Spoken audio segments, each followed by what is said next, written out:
رکھیے گا کہ شب جمعہ سے متعلق ہے سرور کائنات کی حدیث کہ جو اموات ہوتی ہیں ان کی ارواح گھر آتی ہیں۔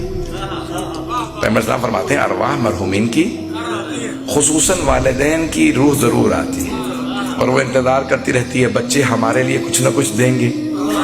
پتہ نہیں توجہ ہے کہ نہیں؟ دنیا میں خاطر مدارت کی جاتی ہے کھلا پلا کے، آخرت میں ہوتی ہے قرآن سے۔ تو کہتے ہیں کہ بہت دیر تک ماں باپ بیٹھے رہتے ہیں، پھر ایک مرتبہ باپ کہتا ہے ماں سے چلو یہ ہمیں بھول چکے، ماں کہتی ہے نہیں آپ چلے جائیے شاید یہ مجھے یاد کر لیں۔ تو روایت کے الفاظ ہے کہ ماں اکثر وہاں پہ رکی کہتی رہتی ہے اے بچوں تمہاری ایک رات کی نیند کی خاطر میں پوری رات جاگتی رہی تھی، اب میں تمہاری ایک فاتحہ کی محتاج ہوں، فاتحہ ہی پڑھ دو۔ تو عزیزان گرامی جو ماں باپ کو یاد کرتے ہیں اور انہیں یاد رکھتے ہیں، حبیب خدا فرماتے ہیں کہ ماں باپ بھی انسان کے گناہوں کی بخشش کا سبب بنتے ہیں۔ وہ جو بوڑھا باپ یا بوڑھی ماں ایک کونے میں بیٹھی رہتی ہے اور کچھ نہیں کر سکتے، بات بھی نہیں کر سکتے، کلام نہیں کر سکتے، تو کہ تمہیں نہیں پتا ان بوڑھے ماں باپ کی وجہ سے کتنی رحمتیں نازل ہوتی رہتی ہیں۔ میں پتہ نہیں پہنچا پا رہا ہوں یا نہیں، کچھ دیر اور سن لیں گے۔ یہ ایک باپ تھا بہت بوڑھا، اسے فالج ہو گیا، بیٹے نے کہا کہ بھئی میں باپ کو 6 مہینے خدمت کر چکا اور خدمت نہیں کر سکتا، تو میں کہیں اس کو باہر کسی باغ میں پھینک آتا ہوں، کچھ ہی عرصے میں انتقال کر جائے گا۔ جب باپ کو اس نے اٹھایا نا پھینکنے جا رہا تھا تو باپ نے کہا یہاں نہ پھینکنا، کچھ آگے جا کے پھینک دے۔ جیسے ہی وہ پھینکنے لگا تو کہا کہ بابا جان یہاں پہ پھینکنے کے لیے کیوں کہا آپ نے؟ کہا کہ میں اپنے باپ کو یہیں پھینک کے گیا تھا، میں چاہتا تھا آج مجھے پتا چلے میرے باپ پہ کیا گزری ہوگی جب میں اپنے باپ کو۔ عزیزان گرامی کبھی بھی ماں باپ کو نہ بھلائیں، اپنے ماں باپ کو یاد رکھیں، جو زندہ ہیں وہ ان کی خدمت کریں، زندگی میں بھی برکت ہوگی، اور اگر گزر چکے ہیں تو ان کے وہ فاتحہ سے ضرور یاد کریں۔ تو سرور کائنات نے بڑی محبت کا آپ کو آسرا دلایا، خود جناب آمنہ کے ساتھ کتنی محبت کا اظہار کیا کہ ان کی قبر مطہر پہ جب گئے۔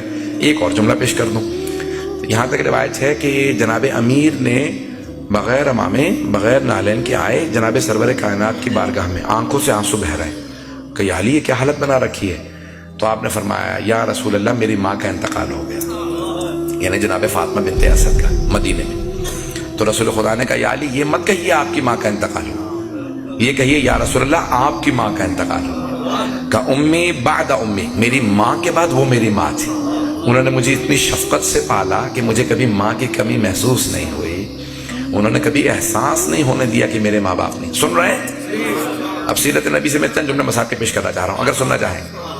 میں نے وعدہ کیا تھا میں کل مسائل پڑھوں گا۔ تو عزیزان گرامی جناب امیر نے کہا یا رسول اللہ میری ماں کا انتقال ہو گیا۔ رسول خدا نے کہا میں خود جاؤں گا۔ ایک مرتبہ خواتین سے کہا جو غسل و کفن کر رہی ہیں میری ابا میں دے رہا ہوں، میری چچی کو میری ابا کا کفن دے دینا۔ کہ جب کفن دیا گیا تو رسول خدا کی ابا اڑھائی گئی، رسول خدا نے خود جناب فاطمہ بنت اسد کے جنازے میں 70 تکبیرات پڑھی، 5 واجب ہیں، وسائل الشیعہ کی روایت ہے، شیخ حر عاملی نے لکھا۔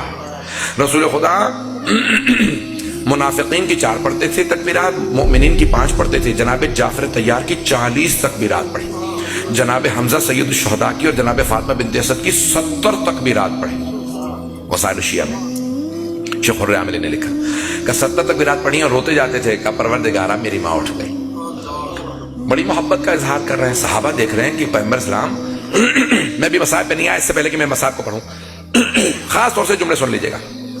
پیغمبر اسلام آئے، مدینے میں آئے، اور آنے کے بعد آپ کو آج معلوم ہے نا کہ جہاں ائمہ بقیع کی قبور ہیں وہاں پہ سرحانے جناب فاطمہ بنت اسد کی قبر ہے۔ تو اب جناب امیر کی بات ہوگا کہ یا علی میں خود قبر میں اتروں گا، اپنے نالین اتارے قبر میں اترے، اپنے ہاتھ سے قبر کو درست کیا اور کہا اے قبر خبردار میری چچی کو اذیت نہ ہو، میں خود تجھ سے حساب لوں گا اگر میری چچی نے شکایت کی، اگر میری چچی نے شکوہ کیا میں تجھ سے حساب لوں گا۔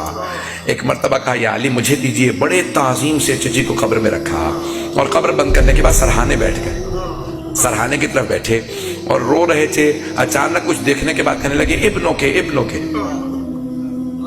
آپ کا بیٹا آپ کا بیٹا۔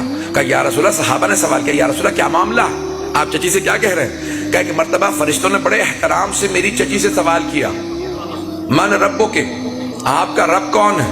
تو میری چچی نے بڑے اطمینان کے ساتھ کہا اللہ ربی، اللہ میرا رب ہے۔ کہا فرشتوں نے فوراً سوال کیا من نبیک، آپ کے نبی کون ہیں؟ تو میری چچی نے فوراً میری طرف اشارہ کیا، محمد نبی، یہ محمد میرے نبی ہیں۔ کہ ایک مرتبہ فرشتوں نے سوال کیا من اماموں کہ آپ کا امام کون ہے؟ تو میری چچی نے مجھے دیکھا، میں نے فوراً کہا ابنوں کے چچی جان کہہ دیجئے آپ کا بیٹا ہی آپ کا امام ہے، آپ کا بیٹا ہی آپ کا امام ہے۔ سارے مجمع کی توجہ میں خون جگر دے رہا ہوں اس ایک جملے کے لیے۔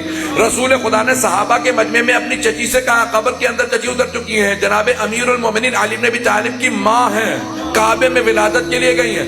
کہا چچی جان جب فرشتوں نے پوچھا کہ آپ کا امام کون ہے، آپ کہہ دیجئے میرا بیٹا ہی علی ہی میرا امام ہے، میرا بیٹا میرا امام ہے۔ او مسلمانوں، جس علی کے ماں باپ کا ان کی امامت و ولایت کے بغیر گزارا نہیں، وہاں تیرا میرا کیسے گزارا؟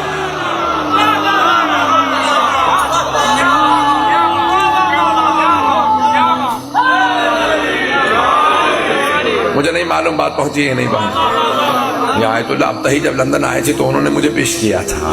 ایسے بہت سے مطالب ہیں جو حضران گرامین پہ شبہ نہیں کیا جا سکتا کہ جب جناب امیر المؤمنین کی والدہ کا وہ مقام کہ سرور کائنات نے ان کی تعظیم سے متعلق کیا کچھ نہیں 70 تکبیرات پڑھی ہوں، اور اس میں بھی فرماتے ہیں کہ جناب امیر علیہ السلام کے بغیر حضران گرامی آئے ذرا میرے ساتھ۔